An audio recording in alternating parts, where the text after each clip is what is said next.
¿Pueden las oraciones sanar lo que destruyó el orgullo humano?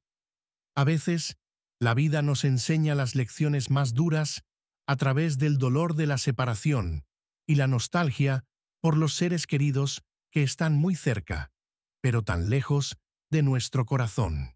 En un pequeño pueblo en el sur de Arizona, donde las calles polvorientas huelen a calor y a flores de cactus, vivía un anciano llamado Gonzalo Méndez. Su rostro tostado por el sol estaba cubierto de arrugas, como tierra agrietada durante una sequía, y sus ojos color miel oscura guardaban una chispa que no pudo apagar ni la vida dura ni los largos años de soledad. A sus 75 años, Gonzalo vivía solo en una pequeña casa de paredes encaladas y un diminuto jardín donde cultivaba chiles y tomates, tal como le enseñó su madre en México, en la tierra que dejó hace medio siglo. Cada domingo, Gonzalo se ponía su único traje bueno, comprado para la boda de su hijo Ricardo, y caminaba hasta la iglesia de San Juan. Siempre se sentaba en el mismo lugar, en la última fila, junto a una columna desde donde se veía el altar, pero donde casi nadie lo notaba. Después de la misa, el anciano se dirigía sin falta a la pequeña capilla de la Virgen de Guadalupe, encendía una vela y oraba largo rato, murmurando con labios agrietados palabras que solo Dios conocía. La gente del pueblo respetaba a Gonzalo, pero pocos sabían que su corazón se partía de añoranza por su hijo Ricardo y su nieto Miguel, a quien nunca había visto. Un abismo entre padre e hijo surgió 15 años atrás, y desde entonces ningún puente pudo cruzarlo. En su pequeña casa, Gonzalo guardaba una fotografía de su hijo en un marco de plata. Cada noche, antes de dormir, la miraba e intentaba imaginar cómo sería su nieto. Seguro tiene los ojos de Ricardo y la sonrisa de mi María, pensaba el anciano, recordando a su difunta esposa, quien siempre creyó que algún día la familia volvería a estar unida. Los vecinos a veces intentaban consolar a Gonzalo, diciendo: «El tiempo lo cura todo». Pero el anciano solo negaba con la cabeza. Sabía que algunas heridas solo se profundizan si no se sanan con amor y perdón. Y con cada año que pasaba, Gonzalo sentía más fuerte que le quedaba cada vez menos tiempo para sanar la herida más profunda de su vida. La historia de Gonzalo comenzó lejos de las calles polvorientas de Arizona, en un pueblito cercano a Guadalajara. Cuando tenía 25 años, empacó sus pocas pertenencias, besó la mejilla arrugada de su madre y partió hacia el norte en busca de una vida mejor. Cruzar la frontera fue una prueba que dejó huella en su memoria para siempre. 2 días sin agua en un desierto abrasador. Miedo al ver a los guardias fronterizos y las primeras palabras en un idioma extraño que sonaba como el chirrido de los grillos. Los primeros años en América fueron duros. Gonzalo trabajó en construcciones, recogió fruta en los campos, limpió piscinas en casas ricas y durmió en cuartos que compartía con otros 6 soñadores como él. Sus manos se endurecieron por los callos y su espalda aprendió a doblarse bajo costales de cemento. Pero Gonzalo nunca se quejaba. Las dificultades hacen más fuerte al hombre, se repetía cada mañana al lavarse la cara con agua helada. El destino le sonrió cuando conoció a María, una joven callada, con ojos llenos de luz, que trabajaba como sirvienta en una casa grande. Se casaron al mes de conocerse, y un año después nació Ricardo, su único hijo, su orgullo y su esperanza. Gonzalo y María vivían con humildad, pero criaban a su hijo como a un príncipe. Él debe recibir educación, afirmó Gonzalo con firmeza cuando Ricardo cumplió 5 años. Trabajó en 2 empleos para pagarle una escuela católica y exigía calificaciones impecables. No crucé la frontera para que mi hijo sea un simple obrero, le explicaba a María cuando ella decía que era muy estricto con el niño. Ricardo creció inteligente y capaz, pero con cada año se alejaba más de su padre. Se avergonzaba del acento de Gonzalo, de sus modales toscos y sus ideas pasadas de moda. En la escuela, Ricardo se juntaba con niños americanos, veía películas estadounidenses, soñaba con una vida americana alejada de las tradiciones que veneraba Gonzalo. Cuando Ricardo entró a la universidad y conoció a Jennifer, una joven de ojos azules de Boston, Gonzalo sintió que perdía a su hijo para siempre. Ella no es de los nuestros, no entiende nuestras tradiciones, le decía a María, quien como siempre intentaba suavizar las cosas. Pero los jóvenes estaban enamorados y nada podía detenerlos. La boda de Ricardo y Jennifer debía ser un día de alegría, pero se convirtió en un día de ruptura. Gonzalo, después de tomar demasiada tequila, comenzó a decir en voz alta a los invitados que su hijo olvidaba sus raíces, que la novia no sabía preparar unos buenos tamales y que sus hijos no hablarían el idioma de su abuelo. Al principio, Ricardo intentó apartar a su padre y calmarlo, pero las palabras de Gonzalo se volvían más duras. Cuando Jennifer rompió en llanto, Ricardo estalló. ¡Basta!, gritó en español para que todos los familiares entendieran.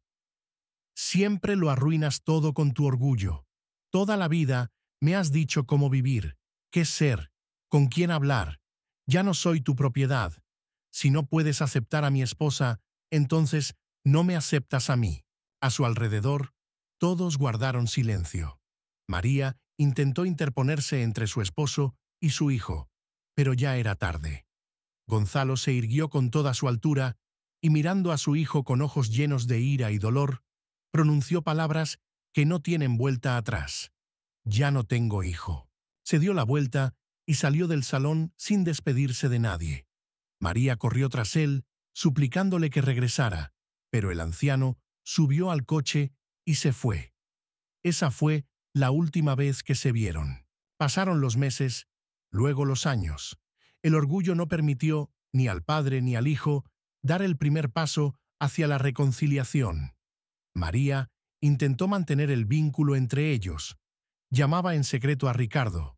Le pasaba noticias, pero cuando murió, repentinamente de un infarto, hace 3 años, el último puente entre padre e hijo se derrumbó. Un mes después del funeral de María, Gonzalo recibió una carta breve de Ricardo. Solo tenía unas pocas líneas. Padre, mamá hubiera querido que supieras que tienes un nieto. Se llama Miguel. Tiene 7 años. La carta venía con una fotografía del niño, con ojos oscuros y mirada seria, tan parecido al propio Ricardo de niño. Gonzalo miró la foto largo rato y luego la guardó en un cajón del tocador, sin responder la carta. No sabía qué decir. El orgullo aún se alzaba como un muro entre él y el perdón. Los días del anciano se volvieron monótonos y vacíos. Se levantaba al amanecer, trabajaba en el jardín, cocinaba comida sencilla. A veces jugaba dominó con su vecino Pablo. Veía películas mexicanas antiguas en la televisión y se acostaba sintiendo cómo la soledad lo oprimía en el silencio de la noche. Todo cambió una mañana de domingo, cuando en la iglesia de San Juan apareció un nuevo sacerdote. El padre Javier era un mexicano joven y enérgico, con ojos bondadosos y una risa contagiosa.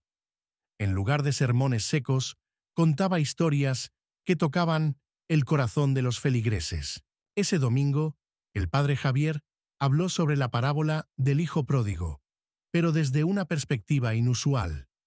Imaginen el dolor del padre, decía. Imaginen cómo cada tarde salía al camino y miraba a lo lejos, esperando ver la silueta de su hijo regresando. Imaginen cuántas noches pasó sin dormir, preguntándose si su hijo seguía vivo, si tenía hambre, si estaba a salvo.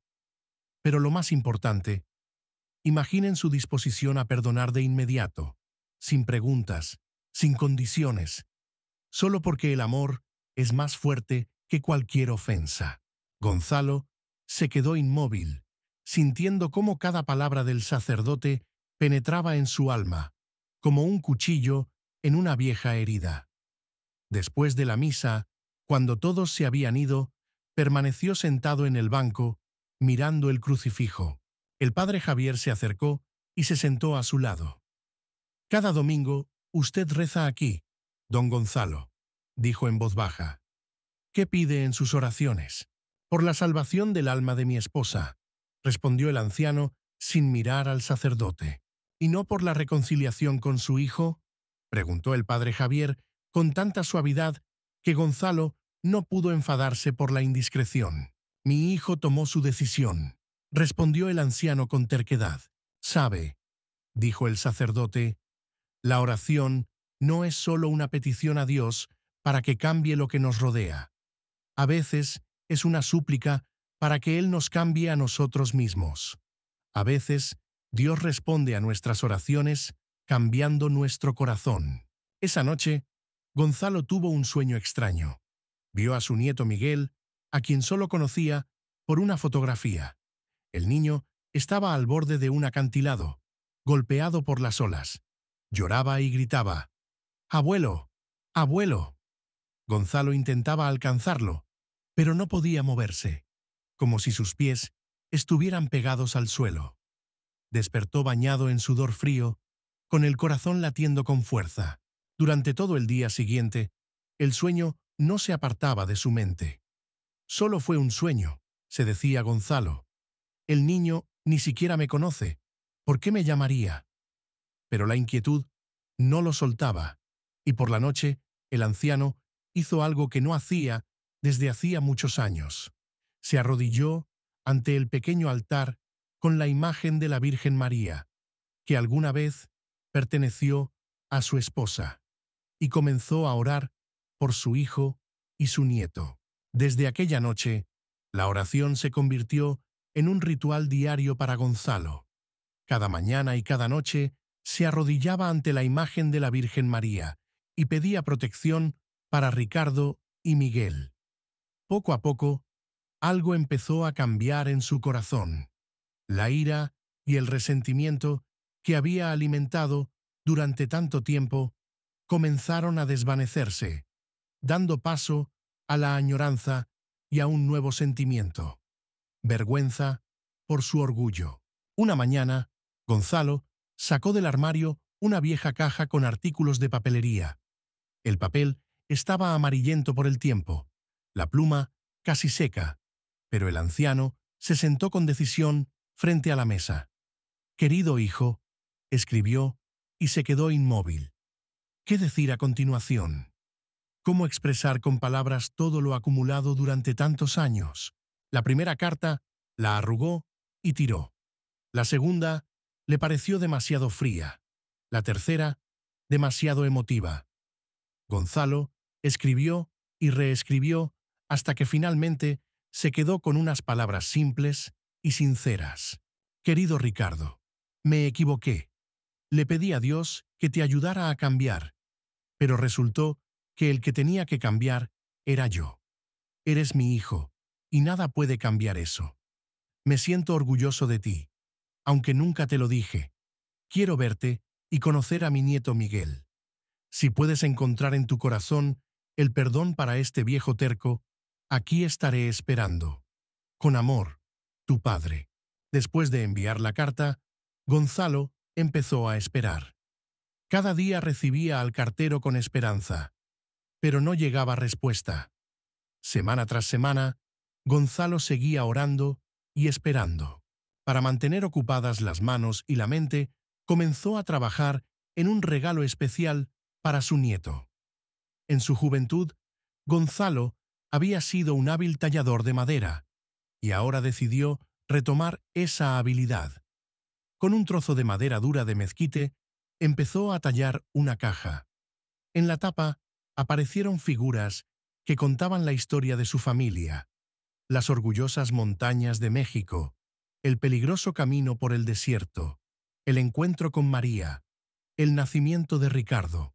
Dentro de la caja Gonzalo colocó pequeños papeles con historias familiares antiguas, escritas con su caligrafía temblorosa. Relatos sobre cómo el bisabuelo de Miguel luchó en la Revolución, cómo su bisabuela salvó a todo un pueblo durante una epidemia, leyendas y tradiciones de su linaje. El niño debe saber de dónde viene, pensaba Gonzalo mientras trabajaba de noche a la luz de una vieja lámpara. Con cada día de trabajo en la caja, el anciano sentía que su alma se llenaba de paz. Incluso si Ricardo no respondía, incluso si nunca llegaba a conocer a su nieto, Gonzalo sabía que estaba haciendo lo correcto. Por primera vez en muchos años, sintió que Dios escuchaba sus oraciones, pero que las respondía a su manera, no cambiando las circunstancias, sino cambiándolo a él. Pasó un mes desde que Gonzalo envió la carta, pero la respuesta no llegaba. La caja para Miguel estaba lista en el estante, cubierta por una fina capa de polvo. El anciano comenzó a dudar si su carta había llegado a su hijo y si llegó, si Ricardo la había leído o la tiró de inmediato al ver la dirección del remitente. Una mañana de domingo, cuando Gonzalo se preparaba para ir a la iglesia, alguien golpeó la puerta. En el umbral estaba su vecino Pablo, con una expresión inusualmente seria. Gonzalo, acabo de escuchar las noticias en la radio. Hubo un accidente en la autopista cerca de Phoenix. Un coche volcó varias veces. El locutor dijo un nombre, Ricardo Méndez. El mundo alrededor de Gonzalo se oscureció de repente. Se sostuvo del marco de la puerta para no caer. «¿Él está vivo?», fue lo único que logró decir el anciano. Lo llevaron al Hospital San José en estado crítico. Es todo lo que dijeron. Gonzalo se movía como en un sueño. Empacó algunas cosas en una bolsa vieja, sacó sus ahorros en dólares de una lata en la cocina y le pidió a Pablo que lo llevara a la estación de autobuses. 3 horas en el autobús le parecieron una eternidad. Miraba por la ventana el paisaje que pasaba y rezaba, en voz tan baja que la mujer sentada a su lado lo observaba con curiosidad, fijándose en el movimiento de sus labios. En el hospital reinaba el ajetreo habitual. Las enfermeras corrían por los pasillos. Los visitantes miraban confundidos los letreros. En algún lugar lloraba un niño. Gonzalo se acercó al mostrador de información y dio el nombre de su hijo. La enfermera revisó la computadora y señaló el ascensor. 4º piso, sala de terapia intensiva. En el pasillo del 4º piso, Gonzalo vio a una mujer sentada en una silla de plástico. Se la notaba agotada, con los ojos enrojecidos por el llanto y el cabello rubio despeinado. A su lado estaba un niño de cabello oscuro, de unos 10 años, que miraba en silencio por la ventana. El corazón de Gonzalo dio un vuelco. Reconoció a su nuera por las fotos de la boda. Y el niño era la copia exacta de Ricardo a esa misma edad. Gonzalo se acercó con timidez. «Jennifer», llamó en voz baja. La mujer levantó la vista y lo miró unos segundos sin comprender. Luego, su rostro cambió. «¿Don Gonzalo?», preguntó con inseguridad. El anciano asintió, sin poder pronunciar una palabra. Su mirada estaba clavada en Miguel, que ahora lo observaba con curiosidad. «¿Cómo está Ricardo?», preguntó por fin Gonzalo, y su voz tembló. «Está en coma», respondió Jennifer en voz baja. «Los médicos dicen que las próximas 24 horas serán decisivas». «¿Y el niño?», Gonzalo señaló con la cabeza a su nieto. «Miguel está bien. Iba en el asiento trasero y con el cinturón puesto. Solo se asustó mucho». «¿Cómo lo supo?». «Recibimos su carta hace apenas 2 días». Ricardo iba a responderle. Gonzalo no alcanzó a responder. El niño se acercó de pronto y preguntó: «¿Tú eres mi abuelo? ¿Mi abuelito?». «Sí, soy tu abuelo», respondió Gonzalo, tratando de contener el temblor en su voz. se arrodilló para quedar a la altura de los ojos del niño. Por primera vez en su vida, veía de cerca a su nieto. Podía notar el pequeño lunar junto al ojo izquierdo, exactamente igual al que tenía María. «Papá me habló de ti», dijo Miguel con seriedad. «Dijo que cultivas los mejores chiles de Arizona y que cruzaste el desierto caminando». Gonzalo no pudo contener las lágrimas. Así que Ricardo sí le había hablado de él a su hijo. No lo había borrado por completo de su vida. Jennifer tocó el hombro de Gonzalo. «¿Quiere verlo?» La sala de cuidados intensivos estaba llena del zumbido constante de los aparatos. Ricardo yacía inmóvil, cubierto de cables y tubos. Su rostro estaba pálido, con moretones y rasguños. Pero Gonzalo seguía viendo en él a su pequeño niño. El anciano tomó con cuidado la mano de su hijo, procurando no tocar el suero.